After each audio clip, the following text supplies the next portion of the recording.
Hello and welcome back to my channel. आज के video में हम बात करेंगे हरितकी के बारे में, जिसे किंग ऑफ मेडिसिन्स भी कहा जाता है। यह माता शैलपुत्री को रिप्रेजेंट करते हैं, जिनकी पूजा हम नवरात्रि के पहले दिन में करते हैं। हरितकी त्रिफला का एक फ्रूट है। त्रिफला जैसे नाम से पता चलता है, त्रि और फल, यानी कि यह 3 ड्राई फ्रूट्स का मिक्सचर है, जिसमें सबसे पहले आता है हरितकी, जिसकी बात हम आज के वीडियो में करने वाले हैं। दूसरा है विभित्तकी, जिसे बहेड़ा भी कहा जाता है, और तीसरा है आमलकी या आमला। हरितकी से जुड़ी एक बहुत ही रोचक कथा है।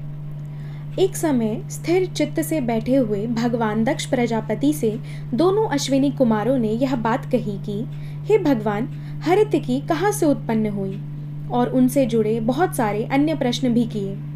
तब इन दोनों के वचनों को सुनकर दक्ष प्रजापति ने कहा कि एक समय अमृत पान करते हुए भगवान इंद्र के मुख से दैवात एक बूंद अमृत पृथ्वी पर गिर पड़ा। तब उसी दिव्य अमृत बिंदु से 7 जाति वाली हरितकी उत्पन्न हुई।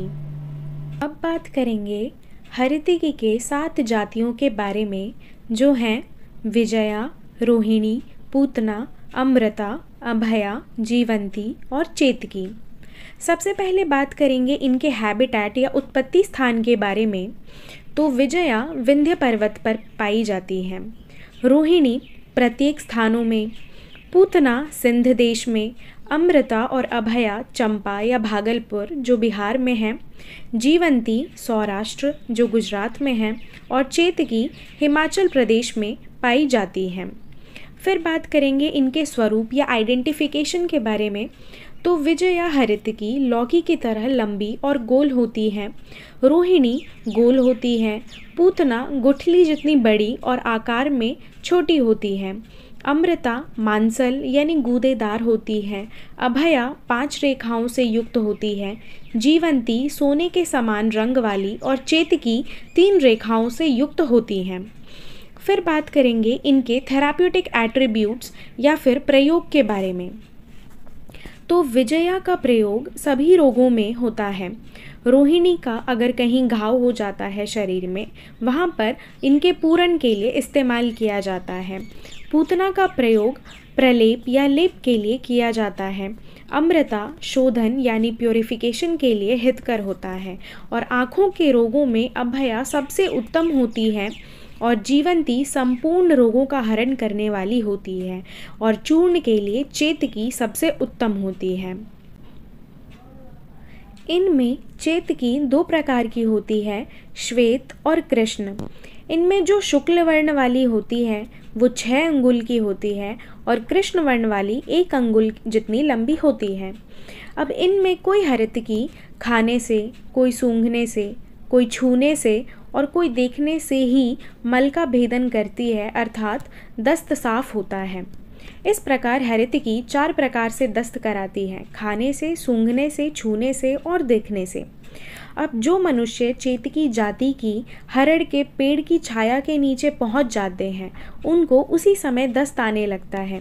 यहाँ तक कि पशु पक्षी मृग आदि की भी यही दशा हो जाती है, और चेतकी हरड़ को जब तक प्राणी अपने हाथ में धारण किए रहता है, तब तक उसके प्रभाव से उसे वेग से दस्त होता रहता है, इसमें संदेह नहीं है। जो राजा है तथा सुकुमार है या पतला है, उनके लिए हरितकी जो चेतकी है वह परम हितकारी एवं उत्तम होती है, क्योंकि वह सुखपूर्वक दस्त लाती है। अब इनमें जितनी भी जातियां बताई गई हैं, उनमें जो विजया जाति की हरितकी होती है वही औरों की अपेक्षा प्रधान है, क्योंकि यह इजीली अवेलेबल है, और साथ ही यह सभी रोगों में दिए जा सकते हैं। अब बात करेंगे हरितकी के हेल्थ बेनिफिट्स के बारे में। सबसे पहले यह ब्रेन फंक्शन को इंक्रीज़ करता है। इसके अलावा यह हेयर लॉस को कम करता है। हेयर लॉस और डैंड्रफ के लिए अच्छा है ये स्किन को भी क्लीन करता है और डिटॉक्स करता है, इसीलिए इसको फेस मास्क के तौर पर भी इस्तेमाल किया जाता है। यह इम्यूनिटी को इंक्रीज़ करता है, कॉन्स्टिपेशन से रिलीफ देता है, गट को क्लीन करने में, डायबिटीज़ में भी और हार्ट इम्प्रूवमेंट्स में भी अच्छा है। इसके साथ साथ यह वेट लॉस के लिए भी काफ़ी अच्छा है। इन सब के अलावा जैसा हमने पहले भी देखा, यह आँखों के लिए बहुत अच्छा होता है। यह पचने में बहुत ही लघु है, यानी बहुत जल्दी पच जाता है। आयुर्वर्धक यानी कि लाइफ स्पैन को इंक्रीज़ करता है। शरीर में अगर मांस आदि की कमी है तब भी इनको दिया जाता है। यह अनुलोमन यानी कि जितने भी मल आदि हैं उनको नीचे की दिशा में प्रेरित करता है। इसके अलावा यह कफ, कोल्ड, बवासीर, कुष्ठ, अगर कहीं स्वेलिंग हो गई है तो पेट में कीड़े या फिर आवाज़ की खराबी। इसके अलावा अगर बहुत ज़्यादा बुखार हो गया है, उल्टी है, हिचकी, खुजली, जॉन्डिस, फिर पेन या फिर पथरी है तो इन सब में इनका उपयोग किया जाता है। अब जैसे पहले भी बताया, हरितकी को फेस मास्क के लिए भी यूज़ किया जाता है, क्योंकि यह लार्ज पोर्स यानी बड़े बड़े गड्ढे हो जाते हैं उनको छोटा करता है, साथ में एक्ने को भी सही करता है, डिटॉक्स करता है स्किन को, यूवी डैमेज से बचाता है और एंटी एजिंग बेनिफिट्स हैं, यानी कि इसको रसायन के तौर पर भी इस्तेमाल किया जाता है। अब बात करेंगे उत्तम हरड़ के लक्षण के बारे में।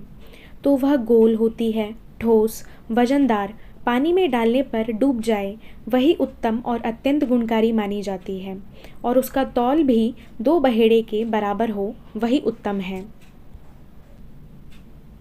हरितकी यदि चबा कर खाई जाए तो डाइजेशन को इंक्रीज़ करती है, शिला पर पीस कर खाई जाए तो मल का शोधन करती है, उबाल कर खाई जाए तो मल रोकती है, भून कर खाई जाए तो तीनों दोष वात, पित्त, कफ को दूर करती है और भोजन के साथ सेवन करने से बुद्धि और बल को विकसित करती है। अब बात करेंगे हरितकी के रसायन प्रयोग के बारे में। तो क्रम से यह 6 ऋतुओं में किस प्रकार से किन के साथ लेना है वह देखते हैं। वर्षा ऋतु में सेंधा नमक के साथ, शरद ऋतु में शक्कर के साथ, हेमंत ऋतु में सौंठ यानी ड्राई जिंजर के साथ, शिशिर ऋतु में पीपल के साथ, वसंत ऋतु में मधु के साथ और ग्रीष्म ऋतु में गुड़ के साथ हरितकी सेवन करने से रसायन के फल की प्राप्ति होती है, यानी कि अगर हमें उनके एंटी एजिंग बेनिफिट्स चाहिए तो इस प्रकार से उसका सेवन करना चाहिए। अब तक हमने देखा कि हरितकी का प्रयोग कैसे करना है और उसके क्या क्या बेनिफिट्स हैं। अब हम बात करेंगे कि हरितकी किन किन लोगों को नहीं लेना चाहिए। तो जो रास्ते में चलने के कारण थक गए हैं, जिनमें बल की कमी है, जो पतले हैं, उपवास किए हुए हैं, जिनमें पित्त बढ़ा हुआ है, गर्भवती स्त्री, इन सब को हरितकी का सेवन नहीं करना चाहिए। आज के वीडियो के लिए बस इतना ही। अगर आपको यह वीडियो अच्छी लगी हो तो इसे लाइक करें, चैनल को सब्सक्राइब करें और ज़्यादा से ज़्यादा लोगों के साथ शेयर करें। Thank you for watching.